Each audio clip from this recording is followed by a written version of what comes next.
Hola, ¿qué tal? Muy buenas tardes de viernes. Ya es noche de viernes, noche de arquitectura, noche de Autópolis. Y siempre que hablamos de Autópolis, de la utopía de las ciudades del futuro, pues debiera ser tema obligado tomar en cuenta a toda la ciudadanía. Hay por ahí quien dice que para que haya ciudad, primero tiene que haber ciudadanía. Hoy vamos a hablar a rabiar de ciudadanía con invitados súper de lujo. Instrucciones. Prepararse un trago. Prepararse un trago. Según instrucción, los que están en la ya saben que se vale robarse la palabra. Y los que están en sus casas en Facebook, manden preguntas. Esta vez, dado que el tema es más ciudadano, ojalá y todo el mundo pueda ser más interactivo. Y bueno, para presentar a los invitados, Félix, querido, te dejo a ti. ¿Cómo les va? Muy buenas tardes, sean bienvenidos. Nos da mucho gusto. Tenemos ahora una mesa de lujo, porque, como dice Horacio, pues para que haya ciudad tiene que haber ciudadanos, o primero tiene que haber ciudadanos para que haya ciudad. ¿Quién sabe qué está pasando? Como que se está yendo el sonido. Espero que me oigan bien, pero...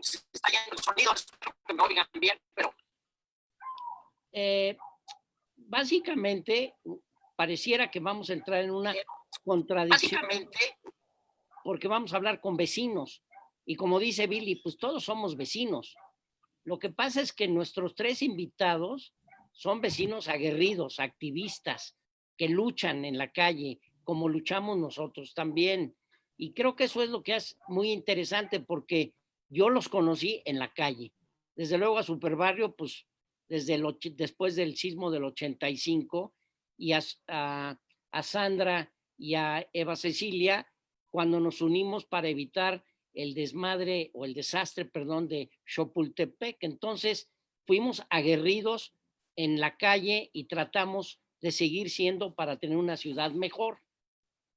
Básicamente yo quería decir eso. Ahora, Sandra, pues no solamente es vecina, es una estudiante de la Esmeralda, adora a Georgie Kepes y quiere hacer la conexión entre la percepción del espacio y los ciudadanos, y quiere y pelea porque haya una percepción visual, y básicamente que promueve que haya banquetas dignas y a lo mejor calles dignas ahora. Luego, Eva Cecilia Morales Chávez es una mujer fantástica, suavecita, pero dice las cosas directas. Y una frase que quizás la define muy bien, dice: el dolor es inevitable, el sufrimiento es opcional. Si piensan en eso, ahí les dejo un momento de reflexión. Y luego la leyenda mítica urbana, Superbarrio, Marco Rascón, que es un libre pensador, activista, articulista, chef, dueño de el único restaurante que dice que Carlos Slim no es propietario de él, y es un extraordinario personaje, forjador de muchas ideas, solidario con muchos vecinos. Y bueno, pues esos son los invitados que tenemos hoy, y estamos los de siempre, los regulares, los indispensables, diría yo, Alejandro, Billy, Horacio y su servidor. Sin más presentación, ¿quién quiere tomar la palabra o se la damos? A ver, se la regreso a Horacio. Pues mira, más que para dármela a mí, yo nomás lo único que quisiera es, ahora sí, abrir mesa, salud. Muy buenas tardes, bienvenidos a esta ciudad, a esta Autópolis. Y bueno, vamos a hablar entonces del papel de la ciudadanía para entender la ciudad. ¿Qué sienten ustedes como ciudadanos cuando ven que arquitectos, urbanistas, gobiernos, todos nos ponemos a planear como la ciudadanía estuviera, pues como dirían hoy, de florero? ¿Quién quiere abrir? Venga, Sandra. Bueno, pues primero que nada yo un poco tengo la idea de plantear cómo la ciudadanía es muy importante, porque tal vez no nos acordamos, sí nos acordamos de qué pasó en Nueva York y cómo Jane Jacobs fue una figura tan central. ¿Quién fue Jane Jacobs? Fue una activista que juntó muchísimas firmas y con todo su movimiento vecinal evitó que atravesaran unas autopistas todo Manhattan, ¿no? y la conocemos porque luego ella escribió un libro que se volvió muy importante. Pero algo que también pasó es que ese mismo movimiento sucedió en San Francisco y fue la ciudadanía la que evitó que hicieran de San Francisco un Los Ángeles lleno de autopistas que hubiera realmente destruido lo que conocemos como San Francisco. Entonces yo más bien, un poco mi propuesta es que no tenemos por qué estar siempre peleados la ciudadanía con gobierno, con desarrolladores, con arquitectos y urbanistas, sino al contrario, o sea, como también partir de que el nuevo paradigma de la ciudad plural es una ciudad que se construye en conjunto, ¿no? Y eso me gustaría porque siento que en la Ciudad de México como que de repente tenemos esta percepción de la ciudad del no, entonces ya todo el mundo partimos de la desconfianza, pero yo quiero creer que otro paradigma es posible y que podemos construir una ciudad donde todos quepamos. Eva, ¿y cómo debiera ser una ciudad donde todos quepamos? ¿Qué debiera tener? ¿Cómo te gustaría que fuera tu ciudad? Bueno, de entrada, yo siento que una ciudad donde todos quepamos es una ciudad en donde se respeta el espacio público y que se reparte de forma equitativa, ¿no?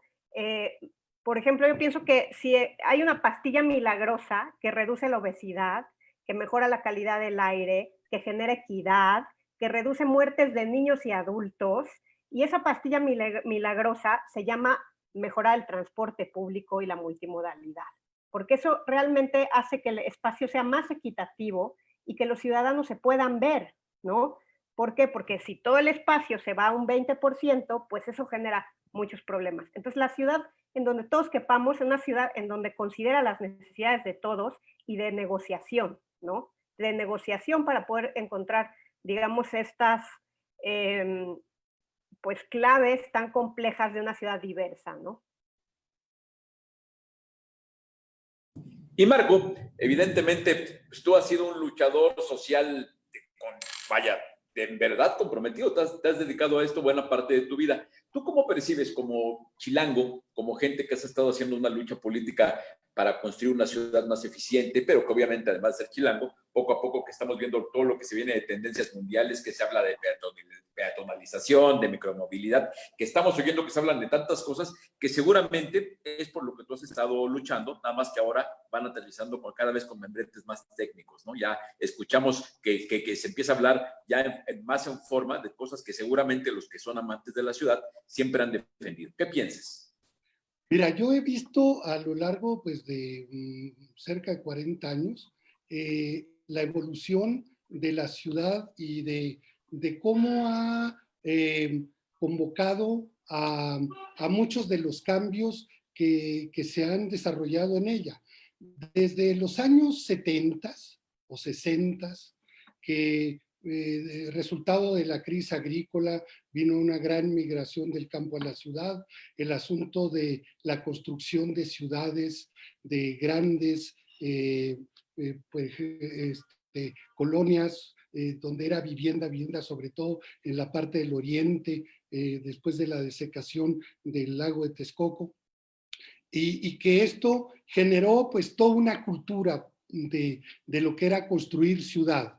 Y se formaron grandes organizaciones que el PRI, las organizaciones del viejo régimen, tomaron control de ellas y fueron hegemónicos en lo que sería pues la lucha o las demandas de este tipo de organizaciones. Recordamos, por ejemplo, nada más en la colonia Escuadrón 201, que está ahí en frontera entre Coyoacán y Iztapalapa, se llama Escuadrón 201 porque ahí también nació el concepto de paracaidista, el paracaidismo, y era porque fue un pelotón de paracaidistas del ejército mexicano que no tenían acceso a la vivienda y fueron y tomaron esos terrenos y esos llanos, y de ahí se formó la colonia Escuadrón 201. Le pusieron, pero también es los paracaidistas, nace, por ejemplo, de ese evento, eran los tiempos de Miguel Alemán, y bueno, nos ha ido dejando palabras y sobre todo que hay que aprender que la ciudad misma lo que son sus vocaciones locales se han ido transformando.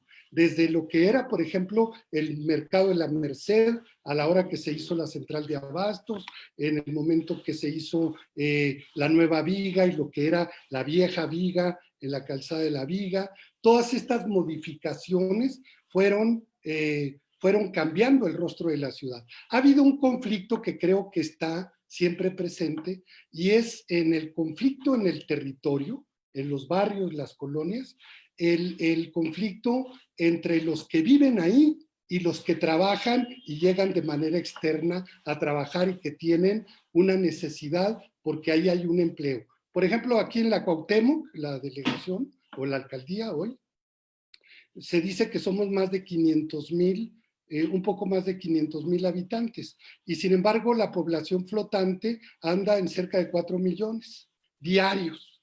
O sea, eso impacta en lo que es la vida. La ciudad se llena durante el día y se vacía durante la noche. Y obviamente las vías, las venas en las cuales se transforma, pues han ido cambiando y se han ido transformando. El sismo del 85 pegó exactamente en toda esa zona y reveló un gran problema que era el tema de la vivienda. La gente quería, vivía, el gran tema que descubrió era el hacinamiento, las grandes vecindades en los viejos edificios. Creo que, por ejemplo, la UNAM y la Presidencia de la República son los responsables del deterioro del centro histórico. Cuando se va la UNAM al sur, pues deja un vacío terrible de restaurantes, cafeterías, librerías, casas de huéspedes, de los estudiantes. Era el barrio universitario por excelencia.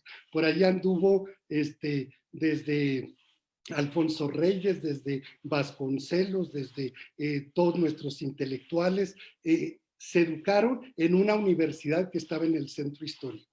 Cuando se fueron para allá, entonces dejaron un gran hoyo que en la ciudad no hay vacíos. Si no hay una acción y una actuación positiva, llega alguien y la ocupa, cualquiera que sea. Y entonces el deterioro a veces es la falta de iniciativa, la falta de planeación general desde las políticas públicas y de ver cómo puede ir evolucionando la ciudad. Ahorita la dejaría ahí nada más para echar un poquito de...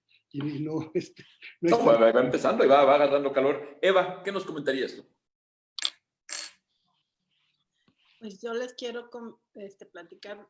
Es curioso, ahora que nos encontramos, digo, híjole, la verdad es que nos caemos tan bien y luego nos estamos confrontando. Ayer justo estaba leyendo algo sobre el concepto de holístico, ¿no? Porque mucha gente habla sobre lo holístico y piensan que están hablando de terapias y de masajes. Pero lo holístico habla de algo integral. Y creo que ahí es por donde nos perdemos. De pronto el arquitecto llega con sus proyectos, la verdad, hermosos, pero como en muchas otras disciplinas, se le olvida, o sea, se enfoca en su proyecto y se le olvida el entorno. Y de pronto no piensa en las repercusiones que van a tener algunas de las acciones que toman. Y nosotros entendemos que tiene que ser redituable, pero también vemos muchas veces que lo que se está haciendo va a generar ciertas situaciones que probablemente al arquitecto, al desarrollador no le van a tocar, pero que eventualmente van a venir a perjudicar la calidad de vida de la comunidad y de sus clientes. Entonces, ¿cómo podemos hacer para cuidar todo y generar una ciudad, unas colonias mucho más sustentables, mucho más amables, y que donde llegue un nuevo proyecto de ustedes sea una gran aportación en lugar de ser una amenaza? ¿no? Y que nos tengamos que confrontar porque la verdad nos queremos, ¿no? Entonces, ¿cómo le hacemos, no? Para poder, y de pronto dicen, bueno, es que la vecinocracia, ¿no? Estos vecinos que son una monserga. Y podríamos no serlo, porque nos gusta lo que hacen, nos gusta que las colonias estén mejor, pero sí sentimos la necesidad de que tomen en cuenta cosas que muchas veces sentimos que no están viendo. A ver, yo creo que ahí lo dejo y seguimos porque somos un montón. Billy.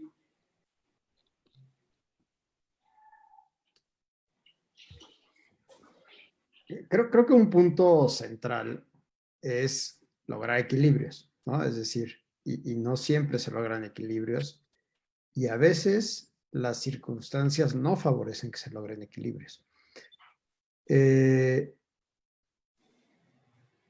Idealmente, cada edificio, cada construcción que se hace debería de formar ciudad. Sin embargo, no siempre forman ciudad. Eso es absolutamente cierto, ¿no? Creo que hay cosas interesantes en la ciudad y que vale la pena ponerlas como parte de la plataforma, ¿no? De otra pata de esta mesa que estamos armando. Y es que las normas urbanísticas, que si bien hay que revisarlas a fondo y son absolutamente obsoletas, lo hemos dicho muchas veces, tienen 30 años de edad en una ciudad que se ha transformado de una manera impresionante en sus aspectos demográficos. Son reglas conocidas y son reglas publicadas y a la vista de todos. Eso es un principio que yo creo que es fantástico, que no pasa en todas las ciudades de México y no pasaba en la Ciudad de México hace 20 años. Hoy hay un portal donde cada terreno puedes ver qué uso de suelo tiene y cuáles son las reglas. O sea, es información pública que limita enormemente el margen de acción para corrupción urbanística, ¿no? Creo que la corrupción urbanística, si bien todavía existe, es pequeñitita. Sin embargo, no siempre se logran los equilibrios deseados. No todos los edificios que se construyen aportan a un lugar, pero no siempre lo que se construye está en momentos donde las cosas puedan ser fácil de incorporar, ¿no? Hoy la ciudad tiene una situación potentísima que se construye, hay un déficit de más de 100,000 viviendas de todos los niveles, sobre todo niveles medios hacia abajo, por el bono demográfico donde hay muchos jóvenes entrando al mercado de trabajo. Se demandan, esta gente que entra a trabajar y que se emancipa de sus casas requiere alrededor de 50,000 viviendas cada año. Le sumamos lo que hablábamos al principio antes de que se abriera el telón, ¿no? Los divorcios, son alrededor de 17,000 divorcios al año, de los cuales algunos se compensan con parejas que se juntan, gente que se vuelve a casar, pero genera unos 12, 15,000 viviendas adicionales al año vamos en 60 y tantos. Y luego, como cereza de pastel, cada vez vivimos más años y vivimos mejor, con lo cual las casas de la gente mayor tardan más en reciclarse. Esto genera una presión inmobiliaria tremenda, alrededor de 60,000, hay números ahí variados más, el déficit se va generando cada año, y en su momento de mayor apogeo, hasta que hace 2 años se paralizó todo, como si hubiera llegado el COVID antes a la construcción, se construían 17,000 viviendas. Y esto lo que provoca son cosas muy, muy importantes. Una, el encarecimiento tremendo de la ciudad. 2, la expulsión constante de gente que sale de la ciudad, pero sale de un barrio de una capacidad, se va a otro de menor capacidad, esa gente se va a otro. Es una gentrificación no de barrios, como se enfoca mucho, sino general de la ciudad. Está volviendo como San Francisco en otra escala, donde se requiere una capacidad económica enorme para poder vivir en la ciudad y más en la zona central. Esto genera una expulsión de alrededor de 100,000 personas cada año a la periferia. Y entonces, esta expulsión con el encarecimiento que aumenta cada día por falta de oferta, exceso de demanda y falta de oferta, genera problemas enormes porque los empleos siguen estando, como decía Marco, en las zonas centrales, en la Cuauhtémoc, Coyoacán, Benito Juárez, Miguel Hidalgo, y la gente se va, es la gente que llega a trabajar y se va en la noche que hablaba Marco. Entonces, hay un tema bien importante que es cómo logramos un equilibrio entre unas necesidades de una ciudad que está aumentando el número de viviendas porque la gente se está reacomodando, pero que hace 30 años que no aumenta su población. Es decir, no cada edificio que se construye va a ser ocupado por gente que viene de fuera y aumentando la demografía. Simplemente son los hijos que hoy tienen la edad de la parte más ancha de la pirámide democrática, que están saliendo de casa a sus papás y que van a vivir sus propias vidas. Y que además requieren viviendas más pequeñas, vive menos gente. Hace 30 años vivíamos 5 personas por vivienda, hoy vivimos un poquito arriba de 3 para terminar en 2 y fracción, 2.5, 2.7.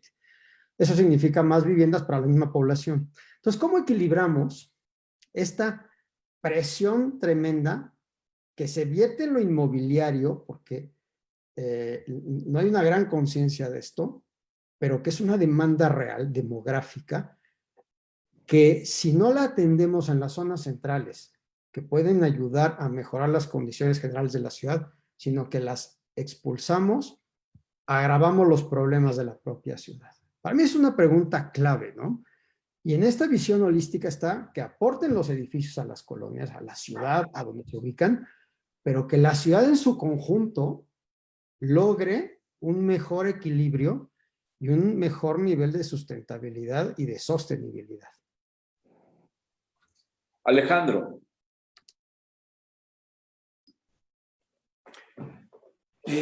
Bueno, primero yo estoy muy contento, muy entusiasmado con esta mesa y con nuestros invitados. Creo que ya nos la debíamos. O sea, el hablar de ciudad con ciudadanos activos y participativos es una cosa muy estimulante y que creo que vale mucho la pena tomar como muy en cuenta de aquí en adelante. Creo que estamos a partir de esta pandemia, de esta calamidad, en un momento histórico en el que precisamente se abre la posibilidad, como quizá nunca antes, o por lo menos en muchos años, de una participación ciudadana organizada, ordenada, y que hoy tiene una voz y voto muy fuerte. O sea, ahora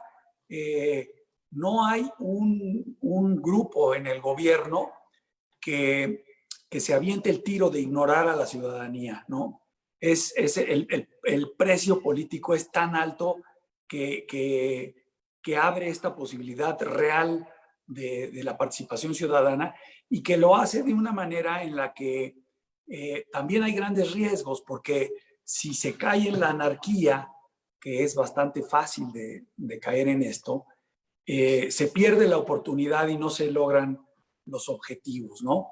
Creo que el ejemplo que cita Sandra de Jane Jacobs, que parece como que un personaje ya un poco lejano, pero que realmente tuvo un impacto importantísimo, primero en Nueva York y desde luego después en muchas otras ciudades de Estados Unidos, como fue el caso, desde luego, de San Francisco, muy cercano al caso de Nueva York, pero que realmente pues te encuentras con este personaje que es una activista, pero una activista con una resolución y con una como muy convencida del valor barrial, ¿no? O sea, este valor de Greenwich Village y de estos barrios antiquísimos en Manhattan, que tenían una calidad urbana y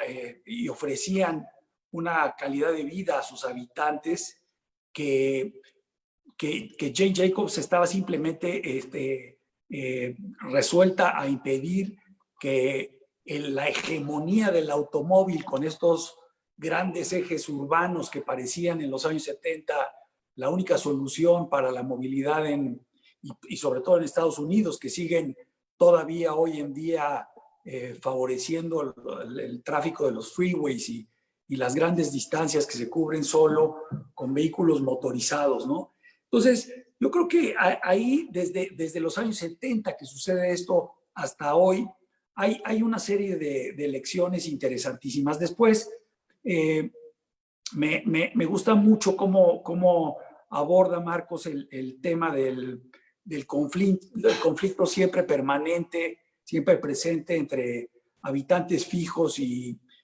habitantes flotantes en los barrios, ¿no? Que nos habla de esto que Félix ha anotado muchas veces, que la mejor movilidad es no moverse, ¿no?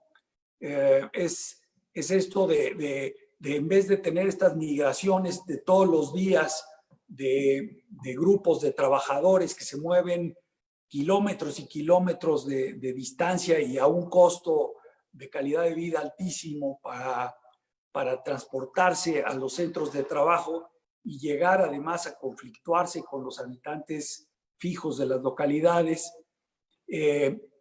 está tan relacionado con estas formas de movilidad que hoy están tan en entredicho, ¿no? Como es el metro, la distancia, como mencionaba Enrique Norten en su participación en esta otra entrevista, en la que, pues cuando te empiezas a pensar que el metro, pues no se puede pensar más que con personas aglutinadas en un tren en donde no hay espacio físico entre una y otra, ¿no?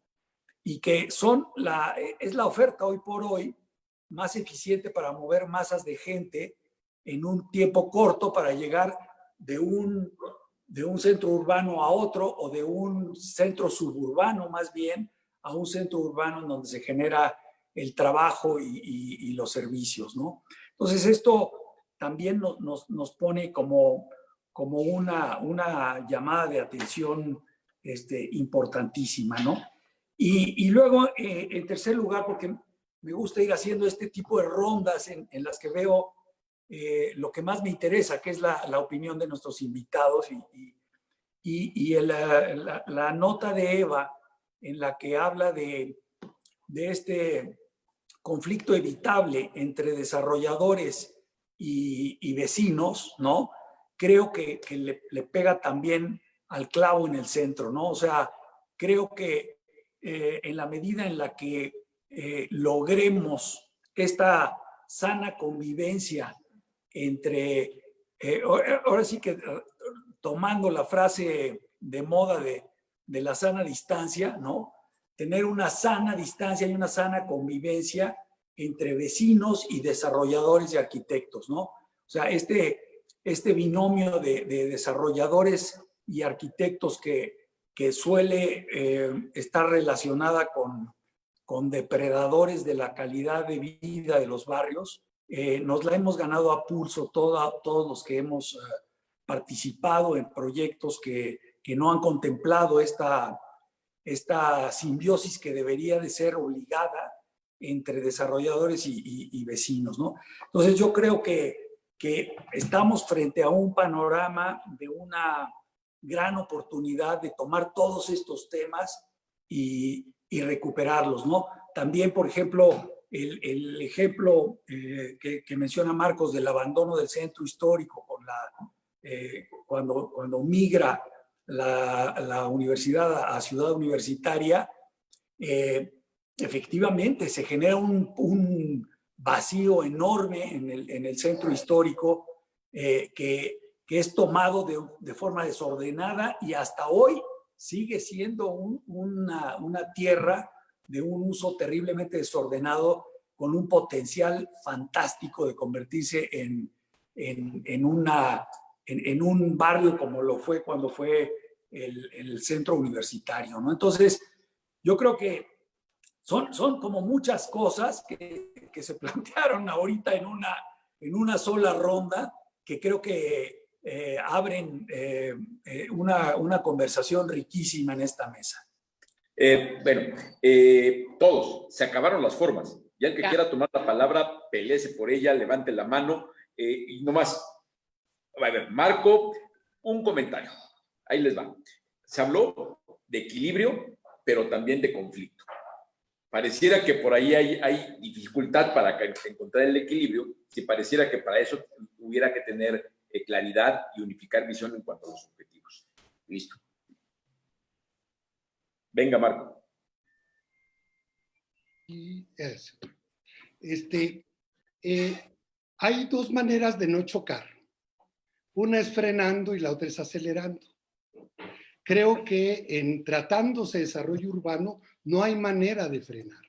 La ciudad es un organismo vivo, de constante cambio, y creo que salvo lo que son esa conciencia y esa cultura para preservar todo lo que es nuestros valores históricos en arquitectura, en urbanismo, en lo que ha sido la ciudad y que tiene evidentemente valores tanto artísticos como históricos y que tenemos que cuidar y que tenemos que preservar de manera integral, tanto como barrio, pero también como cuadra, como vecinos, y que creo que es importante. Ahora, hay una cuestión que se relaciona y que está como en conflicto y a veces no se ve y no hay conciencia dentro de los propios ciudadanos y los vecinos lo que implican los debates o la trascendencia de los debates. Por ejemplo, el no desarrollo del nuevo aeropuerto tiene que ver con la gentrificación en las áreas centrales. La ciudad tiene que ser policéntrica. No puede ser únicamente una ciudad con un solo centro económico. Yo lo he dicho que la sustentabilidad en los años 60 hasta los 70, cuando se firmó el GATT famoso, y antes del Tratado de Libre Comercio, eran los corredores industriales en Iztapalapa, en la Náhuac, en toda la parte del norte, etcétera. Hoy lo que le da sustento, creo ustedes son los arquitectos, creo que tendrán una idea correcta, es una locura, pero me parece que lo que le da sustentabilidad es el eje Santa Fe-Tepito bajando por Reforma.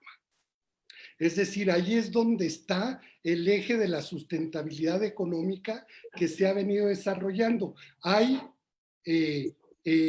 globalización para el sector económicamente más poderoso, pero también para el más pobre. O sea, si uno va a Tepito y va uno a la zona de la Merced, es como los vasos reguladores de las presas, es para quitar tensión, es decir, todo lo que es el desorden un poco en toda esa zona, el comercio informal, etcétera, es un vaso regulador de la propia ciudad.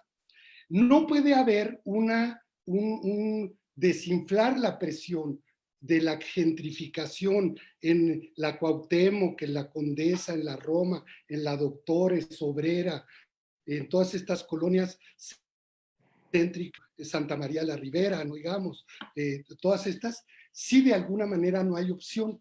Cuando se niega y cuando se suspende la cosa, lo del aeropuerto, pues prácticamente, pues yo creo que más de 8 millones de gente que tiene que hacer 1 o 2 horas de viaje en transporte para llegar a su centro de trabajo o donde tiene acceso a los bienes cotidianos para la sobrevivencia, antes, ante la posibilidad del aeropuerto, iba a estar a 15 minutos de su centro de trabajo con esas posibilidades. Eso es una presión y eso es un peligro latente. Estamos no únicamente pues acá peleándonos en la parte de la zona central y donde vivimos un tanto, ya nos conocemos y esto se ha dicho, si esta es la ciudad más grande del mundo y no hay acuerdo, pero de que es el rancho más grande del mundo, eso sí hay acuerdo, porque todos nos conocemos y todos los chismes corren rápidamente y es un vecindario, ¿no? Pero nos salimos tantito de esta zona y del área central de la ciudad, y yo creo que sí hay un peligro para el futuro de la ciudad. ¿Dónde está el peligro? Que no hay una idea de sustentabilidad económica clara hacia el futuro, no hay o el peligro del agua, tanto la que entra como la que sale, la que nos da posibilidades de tener el agua básica como servicio, y la que es desahogada o es desechada, y que tenemos el absurdo de mandarla hasta el Golfo de México, cuando estamos absolutamente locos. Y cuando hay la posibilidad, ¿no? Estamos, digo, en términos de civilización, no sé cómo nos verán los arqueólogos dentro de 400 años para decir, eso estaban bien locos. Querían tapar, a base de puro pavimento, querían tapar el agua y le querían ganar al agua. Yo creo que no le vamos a ganar, ¿eh? En cualquier ratito se arma la bronca. Pero también el asunto del desarrollo económico está sumamente comprometido, y sí tenemos problemas muy grandes. Coincido mucho con las cosas de Billy, con las cosas de Alejandro, han dicho cosas sumamente interesantes, y obviamente tanto Sandra como Eva han puesto el dedo en el renglón sobre lo que significan las visiones muy concretas, como dentro del tejido de las propias comunidades, y donde hay una cantidad de conflictos que no son menores, son bastante agudos, y que no pueden seguirse manteniendo si no desarrollamos una cultura de comunidad mucho más clara, donde la cultura de ver la ciudad en su conjunto sea parte también de nuestro propio barrio, ¿no? Mira, es muy claro lo que acabas de decir, Marco.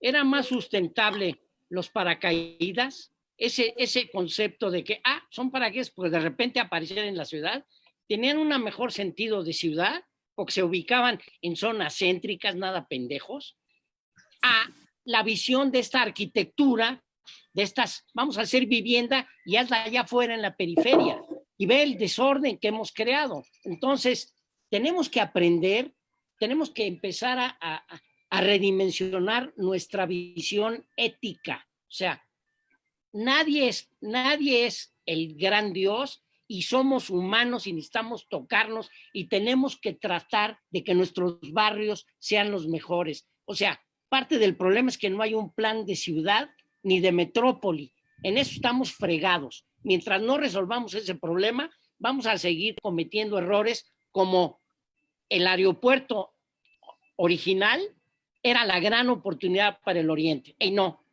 ya no lo hicimos. En lugar de hacer otros Chapultepec, vamos a meterle mil millones de pesos a un paso peatonal al que no va a ir nadie, carajo. Cuando podemos hacer muchos proyectos chiquitos que tengan un sentido de ciudad.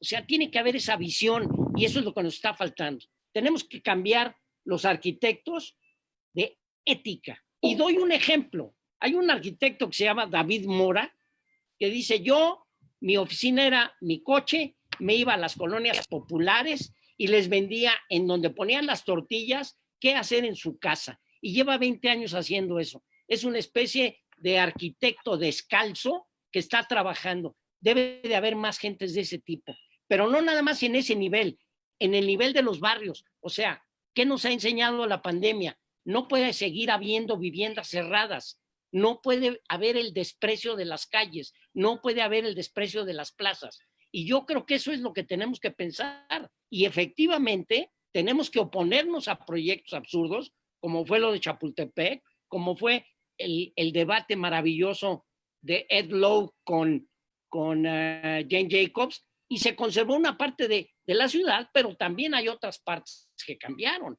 Y no se nos olvide, cuando se salió la gente del centro, el centro se movió a la zona rosa, pronto se movió a Polanco, ahora está en Santa Fe. ¿Qué vamos a llegar a Toluca? Dios nos libre. Tenemos que empezar a decir, el COVID nos está haciendo que veamos hacia adentro, que reforcemos los barrios, que hagamos la infraestructura que se necesita. ¿Por qué ha fallado el centro? Pues porque no hay centros comerciales, no hay dónde comprar víveres, no hay escuelas. Entonces la gente se va en plan de un poco romántico, vamos a vivir en una casona del siglo XVII. al rato te cansas y dices, pues no. Entonces tiene que haber una visión realista, ética y estética. Ahí lo dejo. Yo quisiera retomar lo que acaba de decir Félix, porque me parece que sí, la visión ética es muy importante y eso implica aprender de los graves errores que se han cometido, porque yo siento que ya hay muchas cosas que están probadas que son tóxicas para la ciudad, que generan ecosistemas negativos, y pues ahí se sigue haciendo un puente vehicular en Reserva Ecológica de Xochimilco que va a afectar manto freático, captación pluvial, y es una tragedia y se está haciendo mientras nosotros hablamos. Entonces, esas cosas tienen que revisar, porque eso no quiere decir que no se necesite inversión, que no se necesite trabajo para las constructoras, sino en dónde se invierte el dinero, ¿no? Y creo que parte también de, digamos, el gran ausente, diría yo, de esta mesa es, bueno, ¿y dónde está el representante del Estado regulador, que es el que se tendría que encargar de poner la mesa para que todos los agentes se puedan sentar, regular y decir, pues sí, pero si hago lo que tú quieres, entonces me friego a estas otras más personas, pues vamos a encontrar un punto en donde nos podamos beneficiar. Y creo que también es muy injusto que porque algunas constructoras, pues sí se pasan de abusivas y corruptas, sufre todo el campo, ¿no? Y cuando la regulación puede ser muy estricta, y yo creo que si estamos pensando en generar ecosistemas más positivos y propositivos, tenemos que ver dónde están los incentivos en cuanto a las reglas, o sea, a qué se le está dando prioridad.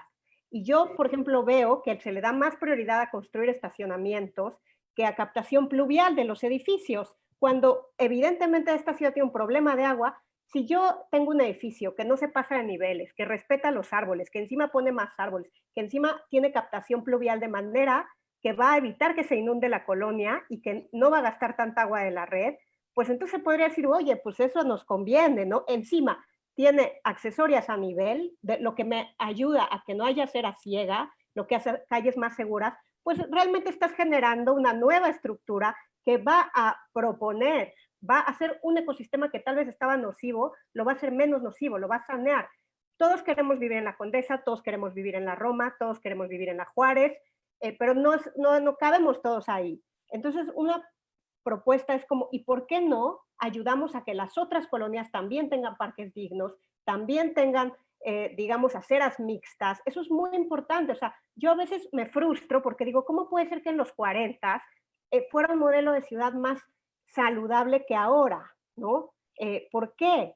¿No? Y uno se da cuenta porque cuando hay departamentos en renta de esa época, vuelan, porque claro, es vivienda más accesible porque no tiene el precio del estacionamiento. Ahora, para tú poder hacer eso, necesitas sí invertir en movilidad masiva de transporte público, de acera digna, de multimovilidad. ¿Por qué? Porque la gente se tiene que mover. Y claro, o sea, ahí un poco para cerrar, es que yo una vez fui a un documental de estos de Yangel, con la gente de Yangel, y yo le decía, oye, es que pues a mí me encantan las calles peatonales, pero yo veo como Madero gentrificó muchísimo todos los comercios originarios y ahora ya es así como el corredor transnacional y me parece que pues es muy aburrido. Y me dijo, pues es que parte del problema es que solo hay un Madero. ¿Qué tal que tuvieras una red de calles mucho más compartidas tipo 16 de septiembre y entonces la presión económica de lo bonito no sería tan cañón porque hay muchos lugares bonitos, ¿no? Y entonces yo quisiera un poco también plantear esta idea del derecho a la calidad y que llegue Catepec, ¿no? Porque Claro. también hay una parte como de un urbanismo clasista que me molesta, porque yo veo que las ciclovías dignas las hacen en la zona central y que luego las chafas y las cosas elevadas y las cosas horribles ya no las hacen en donde está la Roma, donde está la Condesa. Y entonces, ¿por qué tenemos una ciclevía en Doctor Erazo que no pasa la regulación mientras hay una divina en Bucareli? No, o sea, hay que tener una visión de ciudad más incluyente. Entonces, pues con eso cierro. Yo creo que es muy interesante pensar, y coincidimos todos, la ciudad es un organismo. Y creo que podemos aprender de los dermatólogos algo, ¿no? Que te dicen, oye, me pongo bloqueador solar en la cara y en las manos no, porque aquí es donde me salen lunares. Me dicen, no, necesitas en cualquier parte expuesta porque es un organismo. O sea, sol que te da en las manos se te puede reflejar en la oreja. Y lo mismo pasa con la ciudad. Y a mí me parece que sería fantástico que los movimientos ciudadanos, ya no hablemos de vecinales, porque creo que hay dos niveles de participación de la ciudadanía. Una es como ciudadanos de una ciudad, otra es como vecinos de un barrio, ¿no? Y la actuación de los vecinos en un barrio hay que insertarla en una visión de que es un organismo completo, ¿no? Y si no tenemos esta visión que además ustedes han mencionado clarísimo, ¿no? Lo tienes clarísimo, Marco, Sansán también. Los problemas de un pedazo de ciudad afectan a toda la ciudad. Es decir, por resolver un problema pequeño local, no estamos viendo si se están generando otros problemas, ¿no? Y el problema de esta ciudad tiene, por supuesto que tiene que ver con el policentrismo y con la falta de aprovechamiento de las reservas territoriales que tenemos. Tenemos varias colonias que suman más de 1,000 y tantas hectáreas en la zona metropolitana, que son postindustriales. Ahora tienen centros de distribución, pero son postindustriales, eran industria, ¿no? Vallejo, que es un tema que vamos a abordar ahora juntos en unos días. Tlalnepantla, Atlampa y demás. El aeropuerto actual era una gran oportunidad de 800 hectáreas, 650 hectáreas, para hacer un pedazo de ciudad de usos mixtos, activo, un polo económico donde hubiera empleos, ocio, equipamiento, servicios, educación, vivienda, mucha vivienda y mucha actividad. Es decir, crear centros donde sucedan las cosas y la gente no se mueva de un lado a otro de la ciudad a un costo humano y económico insostenibles, ¿no? Pero me encantaría ver que tuviéramos movimientos ciudadanos, y yo me sumaría como ciudadano antes que como arquitecto, donde exijamos que pasen las cosas que no están pasando y que nadie reclama. Nadie sale a marchar porque se haga un nuevo centro de usos mixtos en el oriente, en el norte, en alguna de las reservas que hemos hablado, que se densifiquen partes de ciudad que tienen una densidad muy baja, que lo que están provocando es esta expulsión también, aunque no se perciba de manera inmediata. Son como visiones de pájaro, tenemos que conjuntar la visión horizontal que tenemos como personas, donde vivimos, donde recorremos y tal, con los efectos que tiene todo lo que hacemos, ¿no? Y creo que hay una culpa enorme de los arquitectos, de los urbanistas y por supuesto de los gobiernos de no informar y no dar a los elementos a los vecinos para tener un conocimiento del organismo completo, ¿no?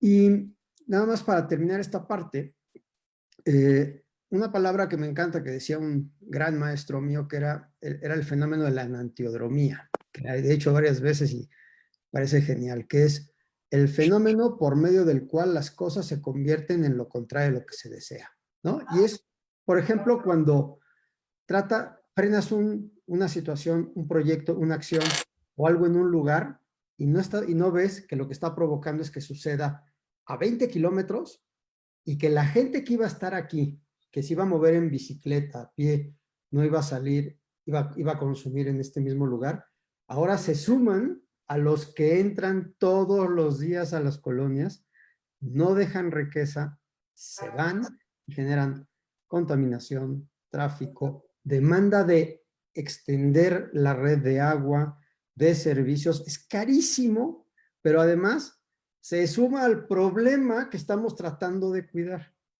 Entonces, me encantaría estar al Instituto del Instituto de Urbanismo, ¿no? De Consultoría Urbana, un consejo formado por todos con visión global, holística, que puedan causar los proyectos que hagan que el organismo esté mejor, completo, en su dinámica y transformación. Pero el tema está en que el organismo, por la Constitución, se supone que ahí iba a estar. Ya han estado pateando el bote para instalar el Instituto de Planeación. O sea, el tema es que de repente hay un tema, Marco, tú tendrás mucha experiencia, aunque quisiera que tomara la palabra Eva, va a decir, a ver, el problema está en que los políticos son políticos. y de repente hay una carga de atender clientelas o ahorita, por ejemplo, me están preguntando en redes sociales, que al que pueda les sugiero que vean redes sociales, que nos preguntan que qué opinan ustedes de la ley inquilinaria. ¿Qué opinan, por ejemplo, de esa intención de prohibir Airbnb? ¿Qué opinan, por ejemplo, de ahora que quisieron, que cuando se quiso hablar de captación de plusvalías, que hagan de cuenta que estaban hablando de sacar un póster encuerada de Sor Juana, todo el mundo se levantó en armas. Entonces, ¿cómo está esa integración de la información, lo que decías, de que se integre la información para que tengamos información de calidad que nos permita asumir objetivos comunes? ¿Qué me dicen? Bueno, Ciudadano. yo Eva. estoy oyendo y la verdad es que estoy emocionada. Aquí tengo hojas y hojas de lo que estoy apuntando. De pronto oigo lo que dice Alejandro Rivadeneira, cómo no moverse, ¿no? Y digo, ¿qué vamos a hacer para que eso sea posible, no? ¿Cómo es que sí puede ser? Y creo que tendríamos que sentarnos, de pronto alucino que esta reunión no va a ser suficiente y tendríamos que juntarnos, ir elaborando cómo sí va a ser posible esto de lo que estamos hablando, ¿no? Marco habla de la ciudad policéntrica y además Sandra también habla de mejorar otros barrios. Y a mí esto me recuerda un poco cuando Claudia Sheinbaum hablaba de algo así como los barrios mágicos y todos los barrios y todas las zonas de la ciudad iban a tener lugares atractivos que generaran turismo y trabajo para sus habitantes, ¿no? Eso es como, o sea, ¿dónde quedó y cómo es que sí se puede hacer, ¿no? Y de pronto oigo todo lo que dicen y dice Marco el eje Santa Fe-Tepito y yo digo, pero acá a mí lo que me toca es que no son de Tepito, la mayoría son del Estado de México. ¿Y qué está pasando? Que en el Estado de México no se está generando empleo para toda esta gente que tiene que gastar 4 o 5 horas diarias para ir a trabajar. Nosotros lo sufrimos y ellos verdaderamente, a mí me parece impresionante que pierdan 5 horas de su día en desplazarse al trabajo. ¿Qué podemos hacer? ¿Qué podemos generar para que esto cambie, no? Y bueno, y cuando oímos que dicen las autoridades que el agua está garantizada para que sigamos construyendo en el centro de la ciudad, yo digo, pues ¿dónde viven que no se han enterado, no? Porque aquí tiro por viaje nos andamos quedando sin agua, ¿no? Y todavía dicen que está garantizada para todos los que están construyendo, pues digo, no sé cómo le hacen. Ahora, no se trata de que hablemos de todo lo que no es posible, sino cómo sí se puede esto de lo que estamos hablando, qué vamos a hacer, cómo lo vamos a proponer, cómo lo vamos a mover para que sea posible lo que es necesario, ¿no? Otra vez volviendo a toda esta cuestión, Sandra habla del estado regulador y de la visión ética.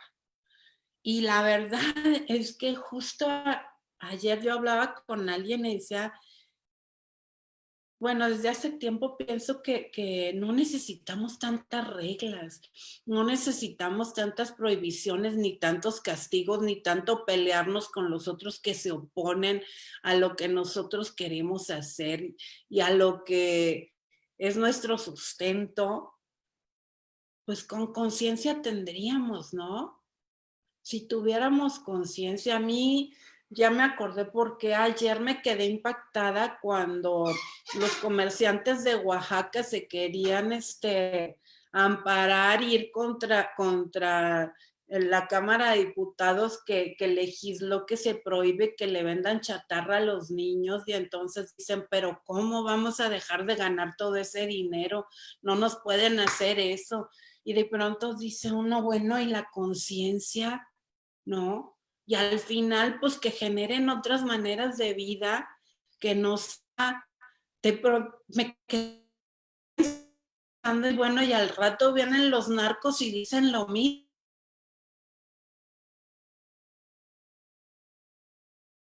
Esto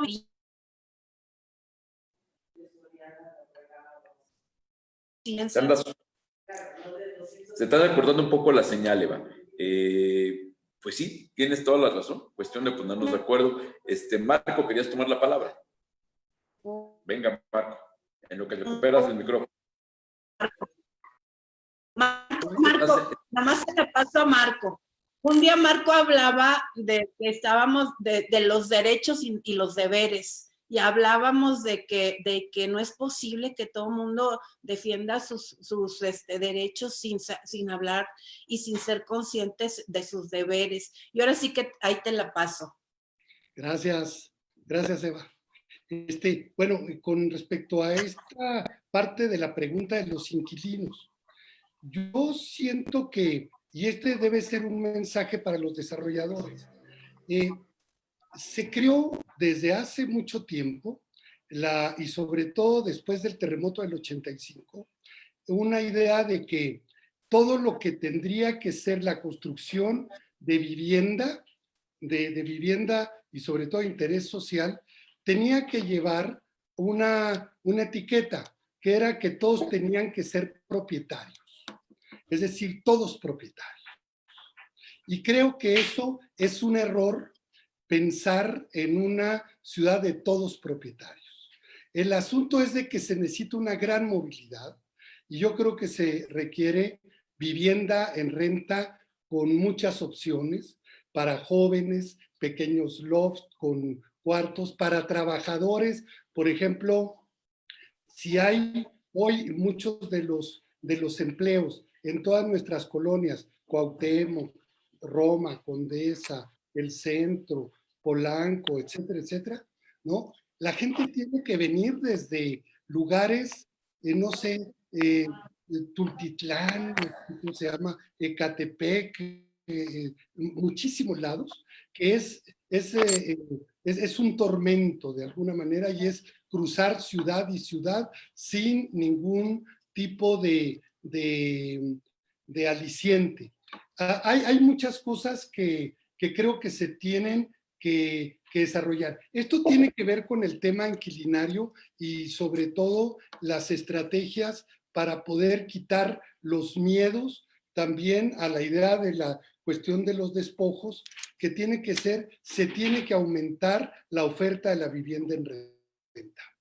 O sea, el tema que repercutió en el terremoto del 85 fue la enorme destrucción de vivienda en renta que provocaron la construcción de los ejes viales, el asunto del mismo terremoto, pero sobre todo los ejes viales prácticamente sacaron del mercado cerca de 40,000 viviendas en renta. Y eso contrajo más el tema de la inflación, más el tema de lo que era en aquellos años, que una inflación de 190% aproximadamente, que obviamente destruyó lo que era la renta para los propios propietarios. Nosotros, después del 85, se propuso una tregua, mientras no se reconstruyera nuevamente las condiciones de la vivienda en renta. ¿Por qué? Porque eso tiene que estabilizar necesariamente las opciones y sobre todo las posibilidades de quererse volver propietario. Pero ser propietario, pues yo creo que tiene distintas fases. No tiene sentido en un primer momento, incluso para los jóvenes que quieren separarse del núcleo familiar. Hoy hijos, pues prácticamente llegan a los 30, 35, 40 años y tienen que estar con la familia, o tienen que estar con la mamá, o tienen que estar con el papá, porque no hay opciones. En mi generación eran los 17, 18 años y ya queríamos salir corriendo y siempre encontrábamos a otros amigos y otros compañeros para poder hacer un centro cultural donde se iba a desarrollar las nuevas formas de vida. Quiero decir también, incluso, que en eso hemos fallado. Por ejemplo, en la reconstrucción de 1985, pensamos en la vivienda, pero no pensamos en la ciudad. Es una autocrítica que yo traigo desde hace buen rato. No pensamos en la ciudad, no pensamos en los barrios como tales, y por lo tanto, aunque hubo un cierto impacto en la vida comunitaria, pero también se nos pasó la mano, por ejemplo, como la colonia Guerrero. En la colonia Guerrero quedó deteriorada. Dentro de toda la zona urbana, uno entra y está congelada en el tiempo, está congelada en 1985 porque no hubo movilidad. No hubo movilidad precisamente del desarrollo de las ofertas, de las posibilidades, y se quedó un tanto encerrada. La otro gran tema, por ejemplo, nada más en términos de errores arquitectónicos, pese a que hubo unas discusiones ideológicas con la facultad, el autogobierno de arquitectura, con todo el mundo, se nos olvidaron que la población iba a envejecer y se nos olvidaron los discapacitados. La posibilidad de haber hecho un cubo, a lo mejor no había dinero en el momento para poder hacer un elevador, para pensar en que esa población, hoy hay miles de ciudadanos que están atrapados en un segundo o tercer piso que ya no pueden bajar. Las escaleras de renovación habitacional y de fase 2, etcétera, hoy son mortales, o sea, no hay ni con grúa. O sea, se puede subir a una vivienda de las de aquel entonces. Y es porque ni siquiera estaba en el tema. Nosotros, ahí es un ejemplo de cómo han evolucionado los temas en la ciudad, y que ha evolucionado la ciudad en la idea de poder incorporar nuevas temáticas y nuevas visiones, y que hace 30 años no existían. Para nosotros, incluso hablar de la palabra ecología, hasta teníamos problemas para pronunciarla. ¿Una eco qué? Una ecología. No, el tema del medio ambiente no existía. O sea, creíamos de que todo lo que era la contaminación, etcétera, pues eran cuestiones ahí como del desarrollo del capitalismo, pero finalmente pues lo íbamos a resolver a la hora que cambiaran las cosas. Hoy, entre la movilidad, el uso del automóvil, la arquitectura para el automóvil, el asunto lo de las ciclovías, el asunto del uso de la bicicleta, de una reconsideración del espacio público para muchas cosas, yo creo que tiene que estar presente en las nuevas visiones, ¿no? Félix, tu micrófono. Un comentario para rebatir a mi querido Superbarrio. No estoy de acuerdo en lo que dice de lo de la reconstrucción de la ciudad. Yo nomás recuerdo y quiero dar dos ejemplos. La primera visión fue, se demolieron estas casas, ¿sabes qué? Vamos a hacer una nueva ciudad allá afuera, y la gente dijo, ni madre, yo no me muevo de esta calle porque de aquí soy. Espérame, no, pero me parece que ese es un punto de sensibilidad muy importante. O sea, segundo, se escrituraron a las mujeres, cosa inédita, las propiedades a las mujeres. Ese es un paso de vanguardia que hoy lo hemos olvidado. Entonces, con los errores que tiene, fueron de 3 pisos, estoy totalmente de acuerdo. Y yo te puedo platicar una anécdota porque yo estuve ahí trabajando 6 meses.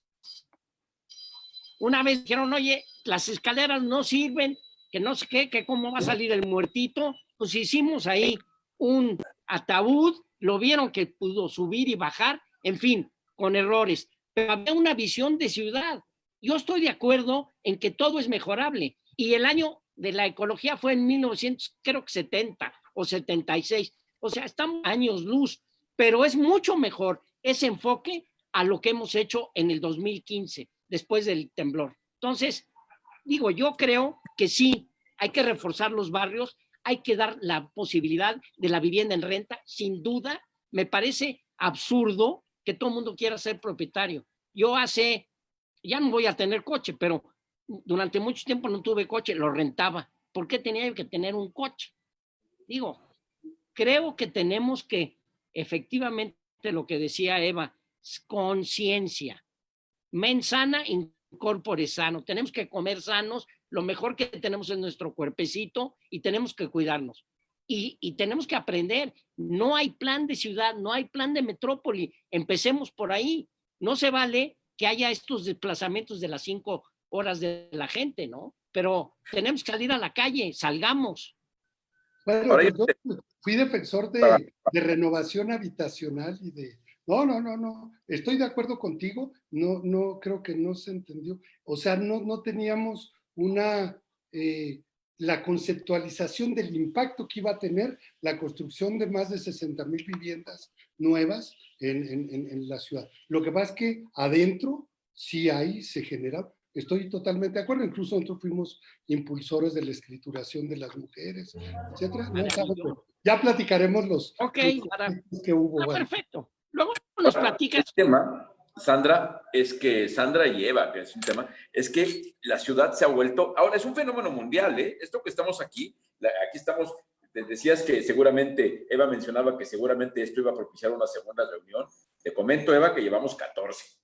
O sea, claro que requiere muchas reuniones, por supuesto, porque parte del chiste es traer a la mesa a todos, ponernos de acuerdo, y lo hemos dicho, entre 4 arquitectos será muy fácil. El tema es traer sociólogos, políticos, ciudadanos, biólogos. Ese es el chiste, ponernos de acuerdo para tener una visión lo más integral posible. Ahora, pese a todo, es un fenómeno mundial, y esto que hablabas tú de la vecinocracia, Eva, pues está en el mundo, los NIMBYs, los GIMBYs, todo, o sea, es un tema mundial, el empoderamiento de la ciudadanía, a veces sin los elementos suficientes de información para que tomen las mejores acciones, ¿no? Ahora, la ciudad es excluyente con los pobres y ahora con los jóvenes. Yo no me imagino lo que es ser un joven que está empezando su vida laboral y voltear a ver lo que le puede costar una vivienda. Hemos platicado aquí que en la Ciudad de México es más fácil encontrar una vivienda de $1 millón que una de $1 millón.